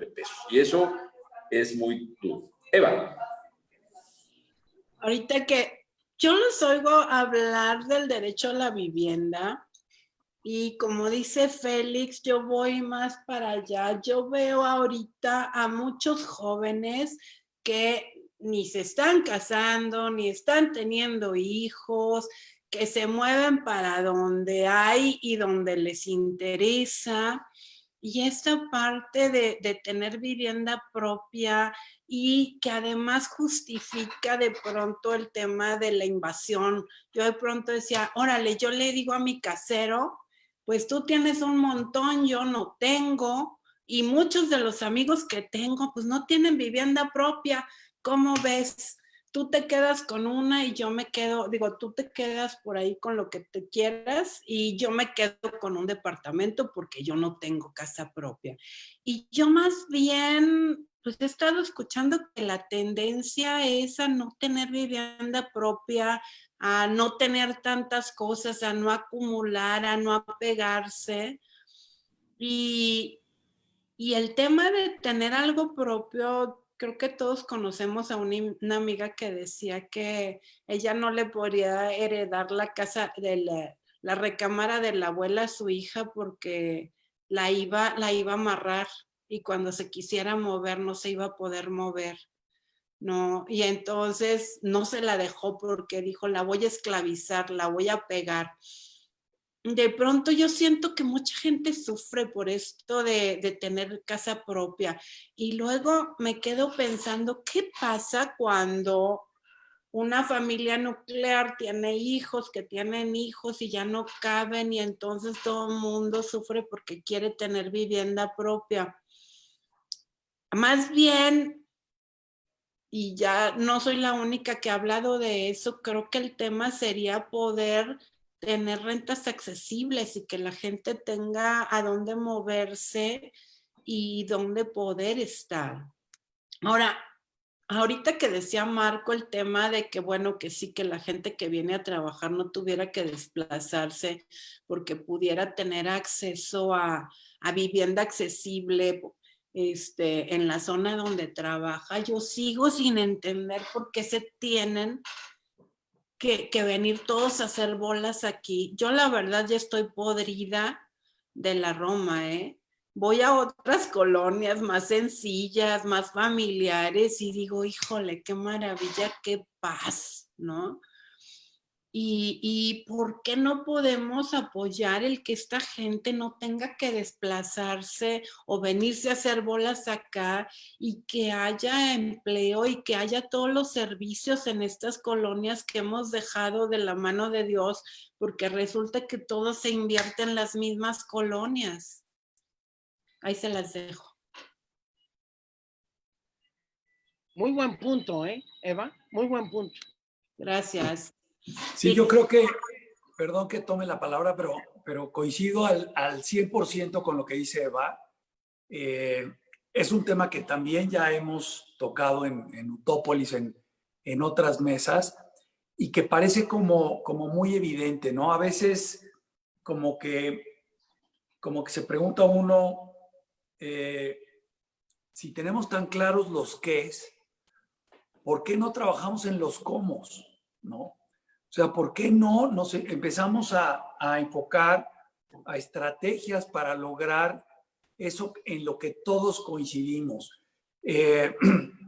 Yo, por ejemplo, yo soy un convencido de que lo que hace la diferencia entre un barrio como la Roma, como la Condesa o como Polanco, que son los grandes centros urbanos, imanes de los jóvenes hoy, diferente de un barrio como podría ser Azcapotzalco o la colonia Portales o otros centros urbanos que tienen trazas interesantes, la colonia Doctores, etcétera, son precisamente los servicios urbanos, es decir, son las infraestructuras que hacen la diferencia.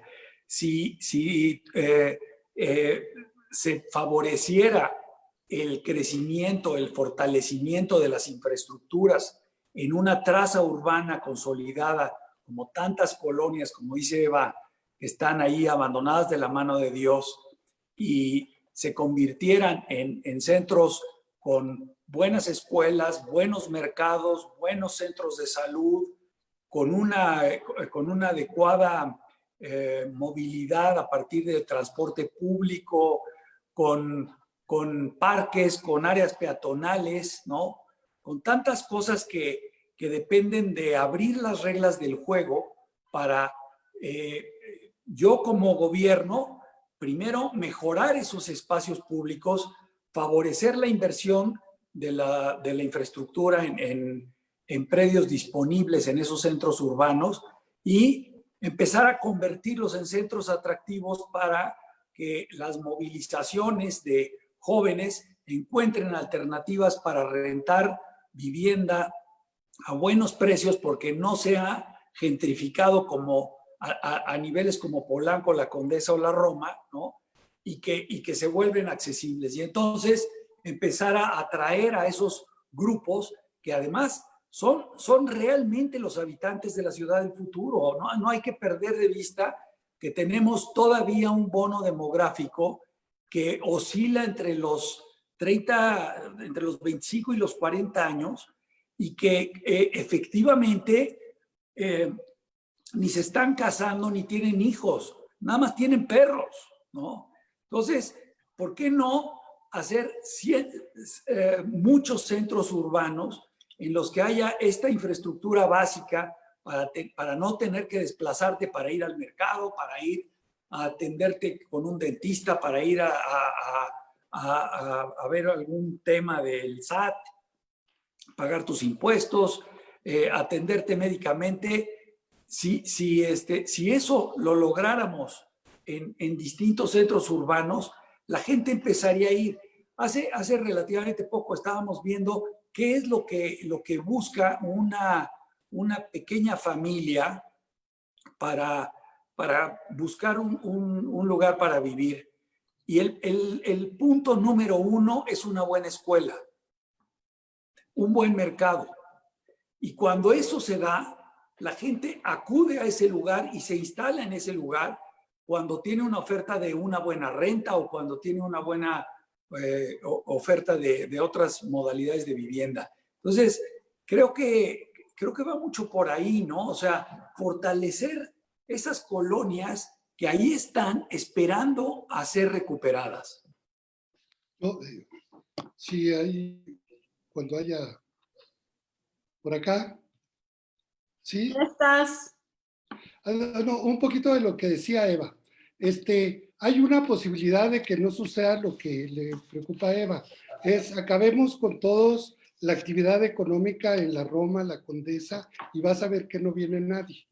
Es decir, yo estoy me parece que no está ahí. O sea, tu visión es justamente un problema que tenemos con la idea de una ciudad excluyente, porque el derecho a la ciudad es un derecho muy importante y sobre todo el de la sustentabilidad.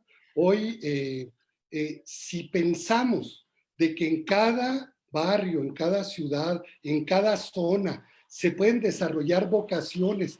Las vocaciones vienen desde la estructura de los barrios en las ciudades prehispánicas, es decir, son temáticas y tienen sus vocaciones, donde están los curanderos y donde están los médicos, por ejemplo, todo lo que es la vocación que nos impacta aquí, por ejemplo, a unas cuantas cuadras el centro médico, evidentemente el tema de los consultorios, el tema de todo esa actividad, pero eso tiene que ver también con la seguridad y tiene que ver con la vitalidad misma de la ciudad.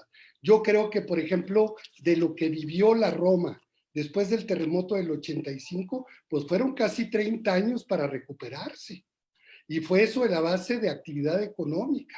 Y es el asunto de la actividad económica que atrae pues mucha gente y que viene no únicamente a los que vienen a trabajar directamente en la economía formal, sino también los que tienen que ver con la economía informal, que le dan alimentos, le dan servicios a los de la economía formal.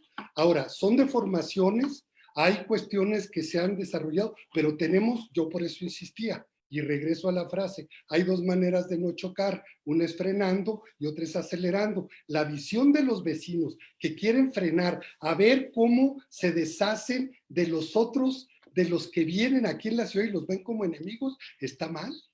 Está mal porque finalmente es una ciudad con usos mixtos. Los territorios tienen que tener usos mixtos. Tiene que haber comercio, tiene que haber tlapalerías, tiene que haber carpinterías, tiene que haber sastrerías. Muchos de estos oficios han desaparecido justamente por todo lo que es los nuevos modelos económicos. Pero aquí todavía en la colonia Roma, pues existen una cantidad de servicios. Las unidades habitacionales, incluso Tlatelolco, medio sobrevive porque se planificó que abajo de los edificios había comedores, hay desayunadores, hay sastrerías, lavanderías, hay muchísimas cosas de los servicios.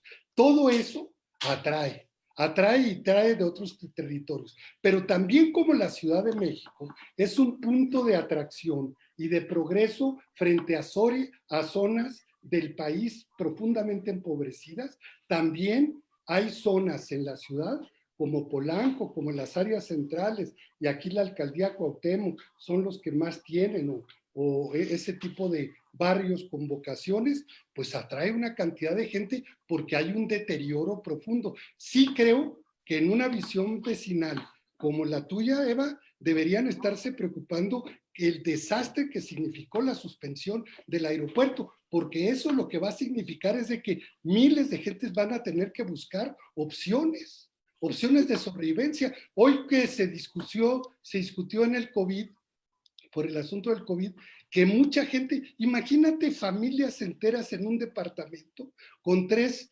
adolescentes, con 2 niños, con 3 familias extensas, es decir, donde están los abuelos, todos hechos bola y sin posibilidades económicas, está complicado.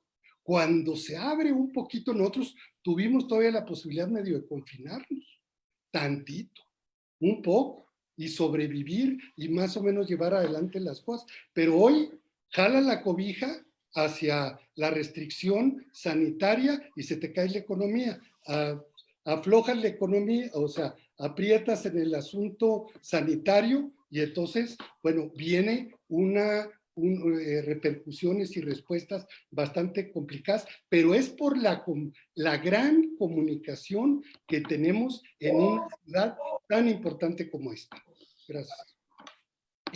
Perdón, Más Pili. rápido, nada más. Creo que el tema no es verlos como enemigos, sino buscar que tengan trabajo más cerca de sus casas. Acabé.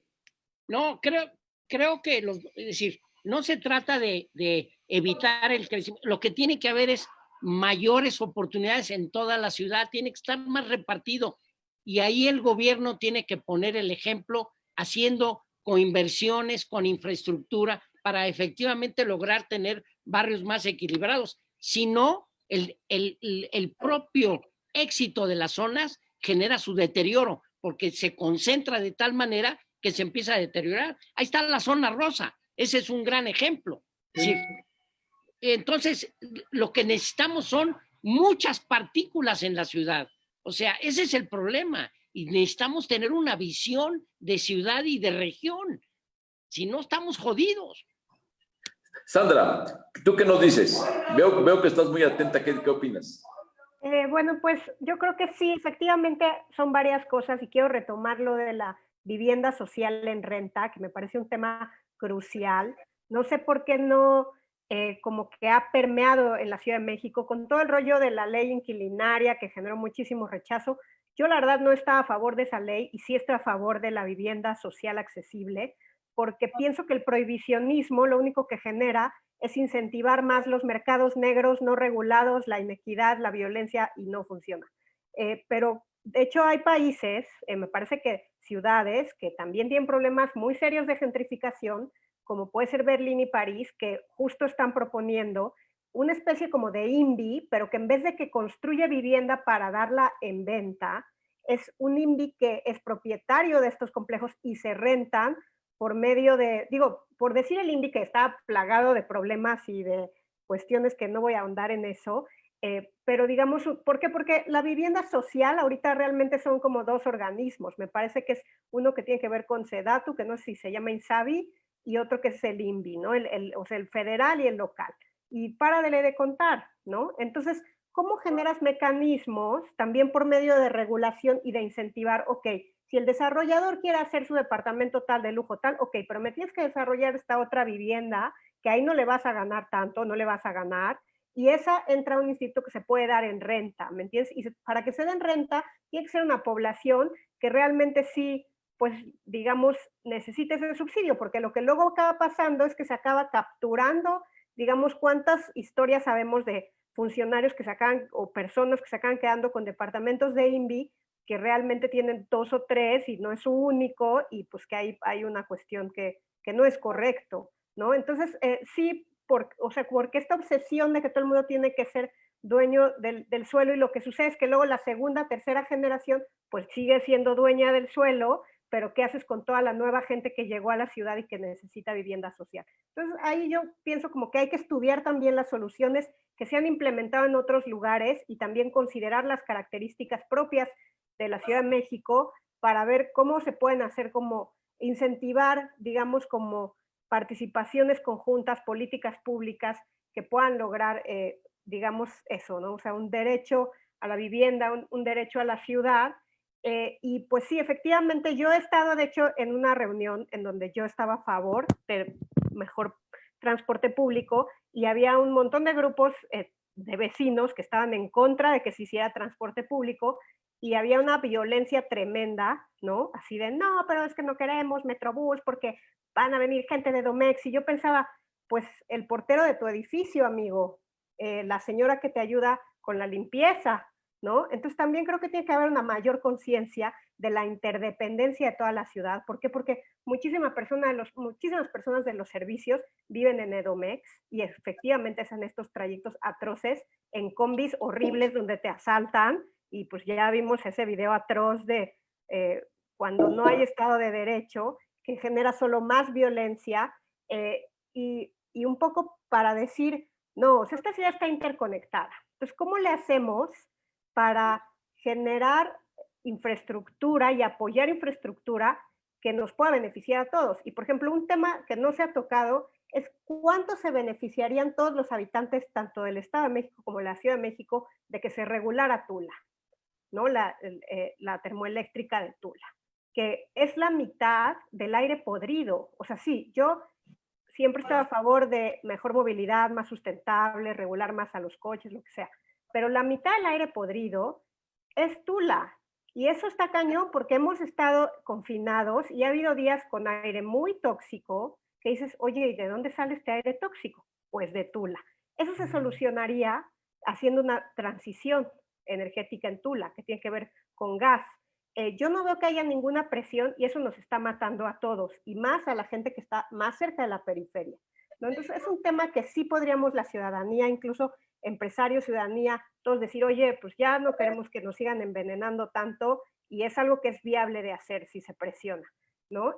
Y en ese sentido, pues sí, o sea, porque mientras más equitativa empieza a ser la infraestructura, eso al final también pues disminuye la inequidad. Y yo pienso que eso al final sí tiene efectos en disminuir la violencia que a todos nos afecta. Entonces, querer creer que no te va a afectar lo que padece la gente del Edomex porque eres de la Ciudad de México, pues es falaz, porque es una zona urbana interconectada. O sea, entrada, el problema es que están separadas, ¿no? Es parte Además, del te problema. afecta, sí Sí, te afecta el afecta, desplazamiento de sí. la ciudad. Porque parte de los problemas de la ciudad vienen no solamente del barrio donde vives o la zona central, vienen de la periferia de la ciudad, que además acabas de tocar un punto clave, está desconectada, no hay políticas públicas que unifiquen las estrategias de esta zona metropolitana, es un desastre. Pero quería comentar algo, para que se habla del derecho a la vivienda, pero para que haya derecho a la vivienda tiene que ser una vivienda asequible, es decir, no se puede tener derecho a algo que no se puede tener. Y creo que el gran problema de esta ciudad, primero está actuando contra de una manera distinta a como funcionaba anteriormente, y esto ha generado una serie de interpretaciones en el imaginario colectivo que hoy ya no funcionan. Es decir, el pensar que la construcción en la vivienda está asociada al crecimiento demográfico, así funcionó durante décadas. Hoy ya no. Hoy la ciudad, la CDMX, pierde habitantes, no gana habitantes. Es la primera. Tenemos que cambiar ese paradigma. El segundo es pensar que cada construcción que se hace en la ciudad, con este principio que acabo de decir antes, genera mayor consumo de agua. Ese es otro paradigma que tenemos que quitarnos de la mente porque es la misma gente que vive en la ciudad que se está reubicando y que su consumo de agua, que es humano, no son las casas ni los departamentos que consumen agua, sino las personas, simplemente se va trasladando. Sí puede generar concentraciones locales repentinas. Otro muy importante, los barrios exclusivos, que son excluyentes y autoexcluyentes, que mencionaba Marco clarísimo.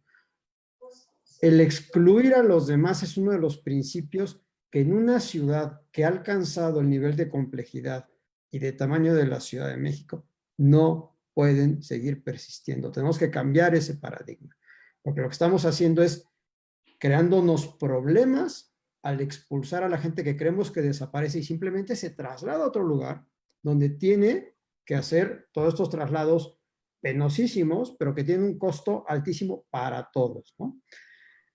Y otro paradigma importantísimo es pensar que la ciudad, que las normas pueden parar el desarrollo. Lo dijiste clarísimo, Marco. No podemos frenar el desarrollo. La ciudad está en un proceso de maduración. Ya no está creciendo. Ya no es la ciudad niño que está creciendo cada día. Es la ciudad que se está recomponiendo y está pasando de un esquema predominantemente de hogares familiares a un esquema predominantemente de hogares de 1 a 3 personas. Ese es como se vive hoy en la ciudad, salvo donde hay hacinamiento, pero la composición de las familias dentro de esas casas hacinadas pertenece a estos modelos de 1 a 3 personas.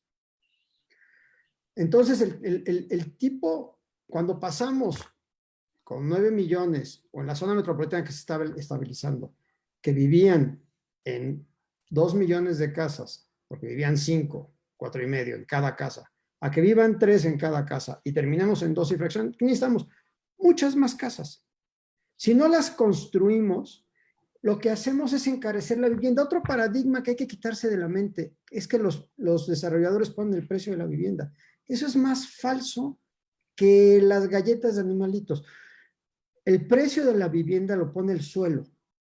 El suelo desarrollarlo en esta ciudad por unas normas completamente obsoletas, proteccionistas de los barrios, sin visión de ciudad, son las que están haciendo que no se desarrolle. Tenemos colonias, les puedo decir, en la colonia del Carmen, por ejemplo, un terreno de 1000 metros, se pueden construir 2300 metros, pues se puede dividir en 3. ¿Sabes cuándo se va a construir algo ahí? Nunca. Ya no se, nadie busca casas, 3 casas de 350, 400 metros. Se pudiera dividir en departamentos libremente, como en otras zonas que se están desarrollando. Tenemos la Roma Norte y la Roma Sur, tiene condiciones de densidad distintas. Tenemos que quitarnos de la cabeza que seguimos en los 70s, en un crecimiento que tenemos que tratar de controlar. Hoy tenemos que reacomodarnos. Y a los que no somos capaces de acomodar en las zonas de la ciudad, en la zona plana de la ciudad, los expulsamos a los bordes. Pero se van y regresan a trabajar. Entonces, no podemos dar acceso a la vivienda prohibiendo la vivienda. No podemos dar acceso a la vivienda poniendo condiciones que encarecen el suelo. La salida que ha dado Sedubi en el gobierno pasado, porque precisamente el clientelismo y el temor que tienen los políticos a enfrentarse es a los vecinos no progresistas, a los vecinos que quieren frenar todo y que paran todos los que pararon el Metrobús que tenía que llegar a Santa Fe y que lo pararon porque no quería que pasaran por las lomas, ¿no? Ese es el tipo de vecinos que hacen mucho ruido y que frenan a los políticos. Entonces los políticos no están tomando las decisiones y hay acciones de Estado fundamentales. Se tiene que cambiar la norma. Se tiene que permitir con una horizontalidad de 4 pisos, 3 pisos, 5 pisos, acorde con los diferentes barrios, el que se construyan muchos pequeños edificios. Lo que se hizo de desarrollar Periférico, Revolución, Insurgentes, Mariano Escobedo con edificios muy altos, era una forma de darle salida a una presión donde no hay vecinos, no había vecinos del Periférico que salían a decir no queremos torres en nuestro barrio tan bonito, ¿no? Y entonces se pudieron hacer, pero eso no son soluciones. Primero, porque lo que se puede construir no es suficiente, pero además, una torre de 30, 40, 50 pisos, el metro cuadrado ya es de origen muchísimo más caro que el de un edificio de 4 o 5 pisos. Pero muchísimo. Es, por lo menos, tiene entre 20 y 25 mil pesos de precio por la altura. No de precio que pone el desarrollador, de costo, ¿sí? Entonces, tenemos que cambiar el imaginario colectivo muchos principios que nos hacen resistirnos a los proyectos, que hacen que el gobierno se intimide y no haga los cambios necesarios, y ser generosos en la construcción para que los precios bajen, la gente pueda venir y haya oferta de vivienda asequible. Afortunadamente, Marco, la parazón que hizo este gobierno en la construcción, donde colapsó todas las obras, no ha dado licencias de construcción prácticamente, lo que ha hecho es que los edificios que estaban desarrollando y están en proceso van a ser para renta, porque el precio ha dado una subida de tal magnitud que ya no la puede comprar la gente. Entonces, se va a dar un mercado de renta, no como una estrategia que sería sanísima, sino como una consecuencia de políticas que han provocado una situación crítica en el tema de la vivienda. Pero el problema que hay ahí es que va a haber renta, pero la renta que se requiere para 70% de la población fija y flotante es vivienda para renta barata. No, es vivienda de loft de 15,000 pesos.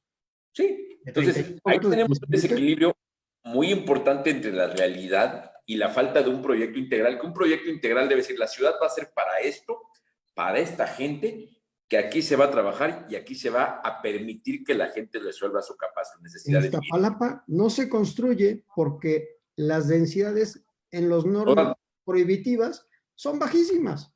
Sí. O sea, si tú quieres desarrollar un terreno, tienes que hacer viviendas de 180 metros, 200 metros en Iztapalapa. Que la gente no las va a poder pagar, ni las necesita. Por supuesto. Ni las quieren. Bueno, sí, todos queremos casas grandes. Pero Tenemos no, que no, cambiar no. los reglamentos. Y así como después del sismo se cambió el reglamento de construcción para dar más seguridad, y mira que funcionó, después del COVID tenemos que replantearnos otra manera de entender los reglamentos de las ciudades y la forma de vivir. Y tenemos, yo insisto, es calle, ahora sí que lote por lote y calle por calle, barrio por barrio, y esa es la visión. Y mientras no entendamos eso y no entendamos que está desconectado la Ciudad de México del área metropolitana, estamos ahogándonos todos los días. Y el aire que respiramos, aunque hace rato enseñaba yo un cielo maravilloso que te permite este confinamiento, efectivamente lo que dice Sansan es muy cierto. No hay coches en la calle y hay días que está el cielo negro, man. Entonces el problema no es nada más del coche, sino de otras cosas. Pero bueno, pues seguimos aquí en esta discusión. Yo nada más quiero decir que por regulación yo muchas veces también me refiero a poner los incentivos para que digamos, a los empresarios, al desarrollador, a la gente le convenga hacer lo que le conviene a la ciudad. O sea, es decir, poner los incentivos correctos. Y ahí yo un poco como que quisiera recordar esta estrategia de Jaime Lerner, que en Curitiba, que de hecho también políticamente les conviene. O sea, un político que encuentra la magia de hacer política pública con los incentivos correctos, al final va a ser un político querido porque va a traer resultados positivos. Y tan es así que el señor Jaime Lerner fue 3 veces alcalde y 2 veces gobernador. Entonces yo, o sea, y mucho fue, pues ¿cómo le hago para traer que la gente lleve a los niños a la escuela? Pues si llevan al niño les damos una canasta de alimento. O sea, incentivos. Es decir, que las regulaciones favorezcan ciertas acciones que también favorezcan económicamente y que eso lleve a que entonces se hagan y no prohibir. O sea, este rollo de prohibirlo todo, como si eso solucionara algo. O sea, eso nunca soluciona. O sea, tú vas a querer prohibir Airbnb. Pues lo intentaron en Nueva York y sigue rampante el Airbnb en Nueva York. No, regula con incentivos. Es decir, que al casero le convenga más rentar al local por una serie de medidas, y ahí sí necesitas gente muy capaz, de funcionarios públicos capaces, que sepan sobre arquitectura institucional y política pública y la competencia. Eso también se tiene que valorar más, los funcionarios competentes, porque sí hay muchos, y los ciudadanos tenemos que ubicar a estos funcionarios competentes para también apoyarlos y también exigirles, pero hacerlos visibles. Sin duda. Se prohíbe prohibir. Estamos a punto de cerrar para que no se ya lo dijo Eva, mejor hacemos otra, y ya lo dijo Eva también, la próxima, bueno, ahorita no se puede, pero ya que no podemos ir al restaurante, quizá Marcos nos puede dar por aquí una clase de cocina, un par de chupe también ponemos algo porque esto se tiene que extender, insisto, empezamos con esta plática de amigos hace 14 sesiones, y vamos 14 sesiones, y como 54 cajas de chupe, pero esto da para mucho y hay que subir gente a la mesa. Si ustedes vamos a compartir, ojalá pudiéramos hacer una edición de los extractos, hemos tenido aquí sociólogos, politólogos, porque eso es lo que tenemos que lograr para hacer ciudad. Entonces, si quieren en lo que piensan, un par de comentarios de cierre para ya irnos a cerrar la semana. Quisiera comentar algo, porque parte de esto es que a la mesa se suman los que están en sus casas en redes sociales. Y platica, por ejemplo, Ricardo Castro. Coincido con Marco, los usos mixtos son la solución para algunos de los problemas de la ciudad. No se puede seguir planeando con colores. A fin de cuentas, es una costumbre de planear poniendo un plano, poniéndole colores, y se nos olvida que a ese plano con colores habría que engraparle la lana para las infraestructuras y los equipamientos que eso requiere, ¿no? O sea, los colores están a toda madre, pero no hacen infraestructura. Entonces, ese es uno de los comentarios. Comentarios de cierre. Si quieres, ¿qué prefieres, Alejandro? ¿Ser el primero o ser el último? Que sea el primero. Bueno, si quieren, yo siempre soy el último, entonces hoy abro yo. Venga. Bueno, primero quiero agradecerle muchísimo a nuestros invitados. Creo que ha sido una mesa estupenda y que además nos deja con ganas a todos de seguir y seguir y seguir. Y creo que me encantaría cerrar dejando abierta la invitación a nuestros invitados a volver a reunirnos y a participar en estos temas. Creo que el tema que queda abierto es cómo reinventar nuestra ciudad, cómo redistribuir la carga de vivienda y servicios en nuestros barrios. Me gustaría empezar a hablar de las características de distintos barrios, de estas colonias que se han mencionado hoy, que han quedado como que en el abandono y que están urgidas de ser recuperadas. Hablar de este eje urbano que mencionaba Marco al principio de la plática, que es como una olla de presión que se queda como palpitando y que es urgente empezar a ver por dónde va a empezar a poderse disipar esta presión urbana de esta ciudad viva que no requiere de más reglas, sino que requiere de claridad y requiere de ingenio y requiere de gente como Lerner que haga que las cosas sucedan. Entonces, yo lo dejo ahí, cierro mi comentario y dejo abierta la invitación y el interés y mi agradecimiento a nuestros invitados de esta tarde. ¿Quién se apunta? Si quieres, yo nomás rápidamente.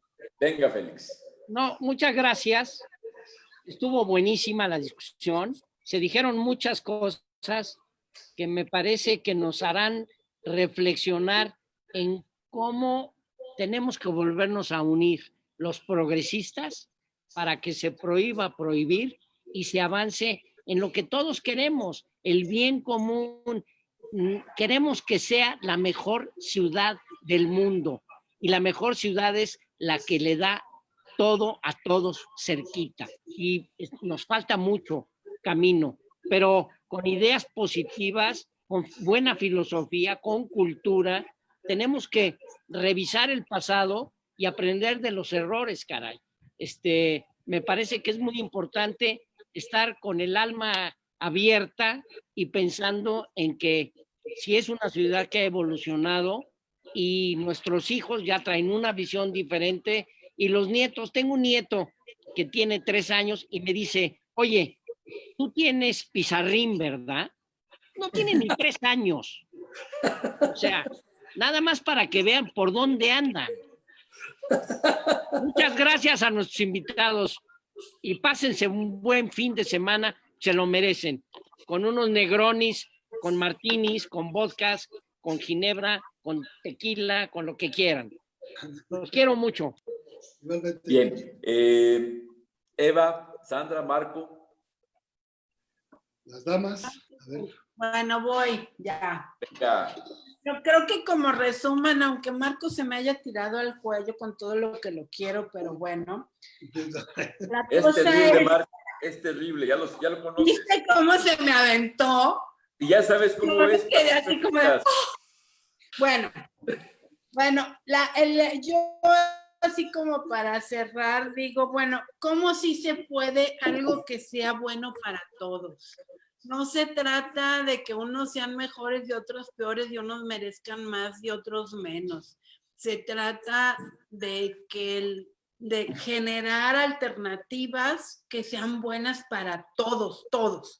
Aterrizarlo en acciones concretas, porque de pronto digo, bueno, ya hablamos un montón. Y entonces, ¿no?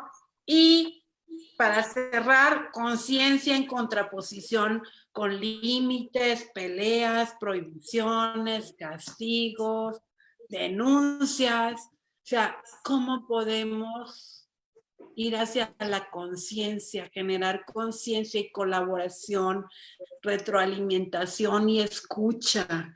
Una escucha que sea generadora de nuevas cosas que no hemos hecho antes. Y vuelvo con lo de Marco. Marco y yo hablamos de derechos y deberes y de cómo todo mundo defiende sus derechos y nadie se hace cargo de sus responsabilidades. Muchas gracias a todos. Fue un placer estar aquí, la verdad. Sandra. Bueno, pues efectivamente que todos podemos trabajar una mayor empatía hacia nuestros ciudadanos prójimos, a pesar de que siempre hay este conflicto en distintos niveles, y pensar que justo ahora en la pandemia, pues muchos de los trabajadores esenciales son los que pues usan transporte público, usan ciclovías, los mensajeros, y pues pensar dos veces antes de que uno quiere oponerse a que, digamos, estos trayectos sean más seguros, sino decir, ok, a todos nos conviene tener una mejor calidad del aire, nos conviene una mejor repartición del espacio público, y pensar que sí es posible que la Ciudad de México tenga un mejor aire, y eso también empieza por presionar con que se regule Tula, ¿no?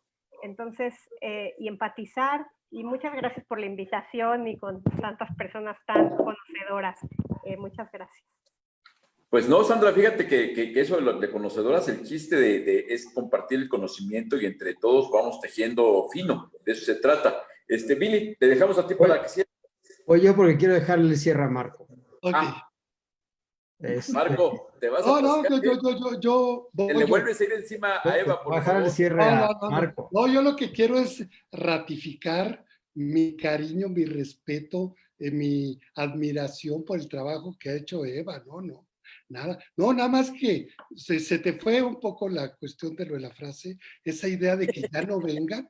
No, espérame. Bueno, en eso hay una diferencia respetada, pero es una diferencia. Yo bienvenidos a nuestros barrios, ¿no? No, es que me parece monstruoso que se tengan que desplazar 4 y 5 horas para llegar al trabajo. Pero eso no es una... Es que tengan opciones cerca. Pero es como a mí me gusta caminar. Sí, pero es como los fumadores. Es como los fumadores. Tú sabes de que fumando te hace daño. Pero el problema de dejar de fumar es una decisión bien complicada. Dejar de decir, ya no voy a ir a cuidar coches a la colonia Roma o a esto, no es un problema de una decisión muy fácil de tomar, así como porque es un malvado o porque es alguien que sufre el transporte durante 1 hora, 2 horas. Por favor, o sea, es una cosa mucho más compleja, ¿no? O sea, de por qué viene la gente. ¿Es porque quieren hacernos la vida difícil? No creo que sea. Para no tener necesidad de desplazarse así. ¿Cómo? No, o sea... Yo lo que digo es tengan alternativas para no... bueno, sí, por eso hemos estado hablando de las perspectivas y de las situaciones. La necesidad, ¿no? Pero es de las necesidades, pero no puedes tomarlo de raíz con una actitud vecinal de que no queremos que vengan. Eso no puede ser, con todo respeto. Una visión incluyente de la ciudad. No, es por empatía. ¿Qué? Bien. No es por exclusión, es por empatía. Me da tanta flojera moverme a más de media hora que digo, ¿cómo es posible que ellos se tengan que desplazar 4 y 5 horas? Eso es lo que yo quisiera, que ellos tengan alternativas buenas, viables, sí, generosas para poder estar y caminar al trabajo. No es que, o sea, yo estoy podrida de la Roma por muchas cosas, no solo por la gente que viene de fuera, ¿sí? O sea, pero al final lo que yo quiero es que tengan calidad de vida y tengan alternativas buenas para caminar al trabajo. Eso es lo que yo quiero para ellos, que no tengan que hacerse bolas en Pantitlán así de cabrón. Me parece inhumano. Totalmente de acuerdo. Ahora, eso es se lo que trata. hemos estado platicando todos. Ahora, yo nada más quiero, para cerrar, decir, te mando muchos abrazos y te quiero mucho, Eva. No, ahora, yo lo que quisiera nada más decir, esta idea de una perspectiva apocalíptica, no tocamos ahora en esta plática el impacto que puede tener con todo lo que es nuestra reserva ecológica y nuestras áreas verdes, sobre todo en la parte del sur. Es decir, esa contradicción entre una ciudad que se expande, como la que vemos al salir a Pachuca o Puebla, donde vemos unidades habitacionales en medio de la nada, donde sin servicios y donde le venden a la gente una pequeña vivienda que tiene más. Parecen más, si le pusieran una barda con 4 torreones, serían unos reclusorios perfectos, ¿no? Ahí para que ya no saliera la gente, porque la gente, nada más para salir, utilizar transporte público para venir a trabajar hasta acá es, como diría Eva, es horrible. Es horrible. Y obviamente en estas pláticas lo que tratamos es de pensar cuál puede ser el futuro, y cuál puede, el utópico y el real, y el que podríamos hacer. Ahora, el asunto que hay una cosa que señaló Billy, que es estratégico en el tema. Es el tema del suelo. Toda la cuestión que se ha hecho con las no políticas o las políticas erróneas que han permitido la especulación, el deterioro, el no poder tener una visión para decir la ciudad y la política pública necesita construir este tipo de cosas aquí o este tipo de espacios acá, y sin embargo esas cosas no las hemos podido desarrollar o se nos han deteriorado. Toda esa conspiración que se vino, que fue aplaudida, discutida, etcétera, del instituto, ¿no? Para la cuestión de la planeación de la ciudad, hoy hay conspiración, hay silencio, hay la idea de cómo se destruye la posibilidad de un instituto donde tenían que coincidir los desarrolladores, los vecinos, la cuestión, todo mundo para poder tener justamente especie de parlamento del desarrollo urbano.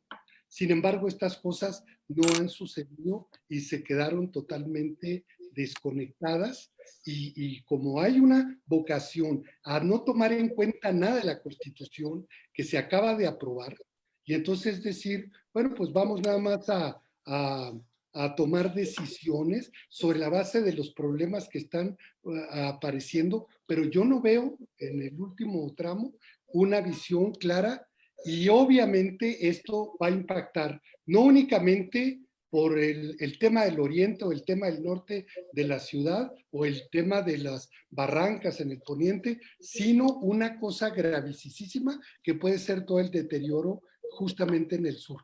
El hecho, vieron ustedes y bueno, todos vimos las noticias o posiciones para lo que significaría la salida. Xochimilco necesita salir. No puede ser que esté nada más una avenida que es un atascadero. Vaya, en horas picos yo creo que todos nos ha tocado o hemos intentado irnos a Huastepec ahí por el lado de Xochimilco.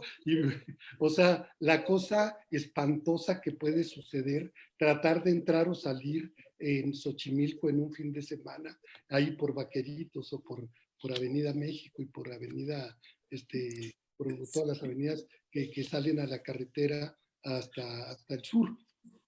Yo creo que hay muchas cosas que están impactando y que son de una negra perspectiva. Si no se hacen y no se puede actuar rápidamente para que la ciudad tenga pues otro rostro, pero al mismo tiempo otro tipo de funcionamiento, y pensemos en una ciudad para los próximos 5, 10, 15, 20 años. A lo mejor a nosotros ya nos va a tocar en generaciones, pero las cosas que van a suceder son decisiones que se tienen que tomar casi en este tiempo.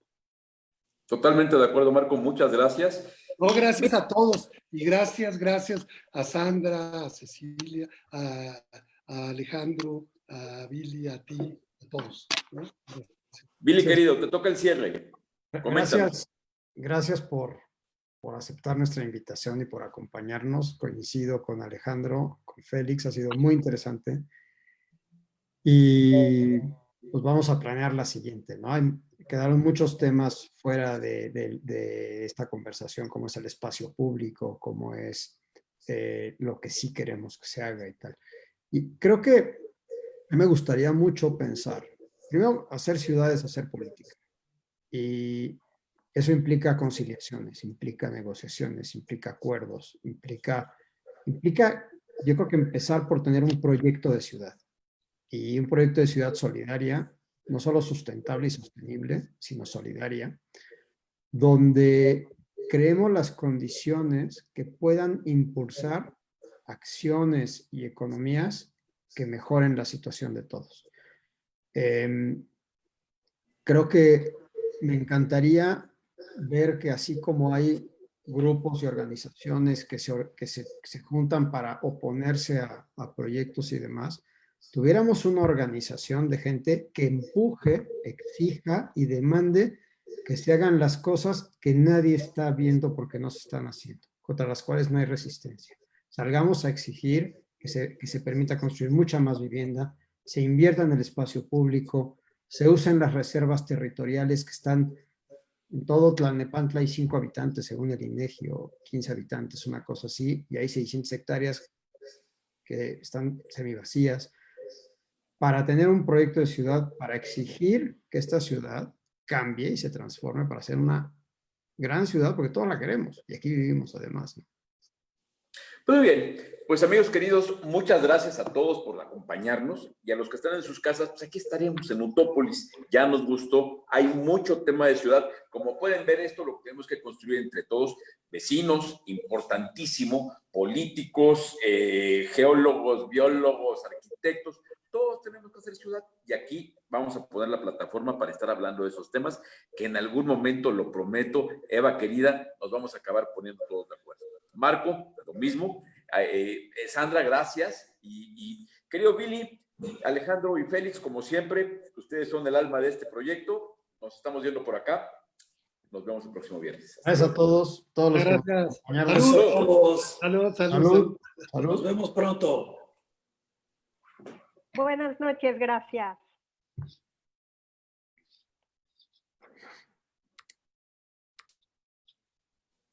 ¿Cómo lo vieron? Pues quedó bien.